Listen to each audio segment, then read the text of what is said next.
தமிழக அரசு அதிகாரிகள் ஆலோசனை. சித்திரை திருவிழாவை சிறப்பாக நடத்த ஆளு படிச்சவ மாதிரி இருக்கிற, படிச்சிட்டு இருக்கிற பேப்பரை புடுங்குற காட்டு பைய உங்ககிட்ட உக்காந்துருந்தா சண்டை தான் வரும்.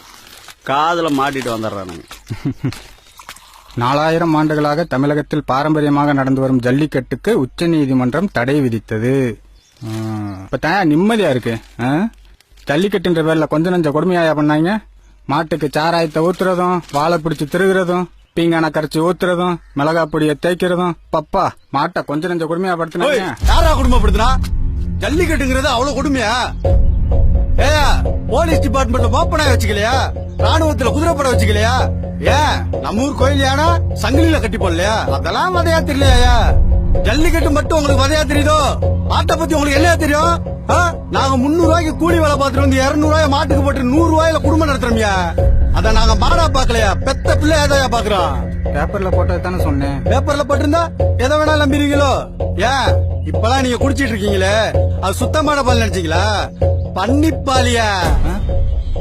என்ன அப்படி பாக்குற? இதுக்கு பேரு A1 பாலு. இத குடிச்சா அமுட்டு நோயுமே வருமியா? A2 பால்னா என்னன்னு தெரியுமாயா? பால்ல அதாயா சுத்தமான நம்ம நாட்டு பாலு. அத குடிச்சா நோய் எதிர்ப்பு சக்தி கூடுமியா. இப்பெல்லாம் இங்க நாட்டு மாடு இருக்கு, அதான் பூரா அழிச்சிட்டு வந்திருக்காங்க இல்லையா? ஜல்லிக்கட்டுக்கு தடை போட்டதுனால வாடி வாசல் போக வேண்டிய காலை பூராமே அநியாயமா அடிமாட்டுக்கு போயிட்டு இருக்கியா. செனை போட காலையே இல்லாம இப்பெல்லாம் மாட்டுக்கு ஊசியை போட்டு தாயா செனையாக்குறாங்க. அந்த ஊசியை விக்கிறதுக்கும் வெளிநாட்டுக்காரன் தாயா கியூல நிக்கிறான். அதுல இருந்து வர அந்த பாலை குடிச்சா வியாதி தாயா வரும். ஏன் அந்த வியாதியை குணப்படுத்த அவனே மருந்தையும் கொண்டு வந்து விற்பான். இது தெரியாம ஜல்லிக்கட்டுக்கு யாரோ தடை போட்டாங்கன்னு நாமளும் வக்காலத்து வாங்கி நிக்கிறோம்யா. இது மாடை வதைக்கிறது இல்லையா, மனுஷ இனத்தைய சிதைக்கிறதுயா. நீங்களும் இதுவும் ஜல்லிக்கட்டு வந்துருமியா.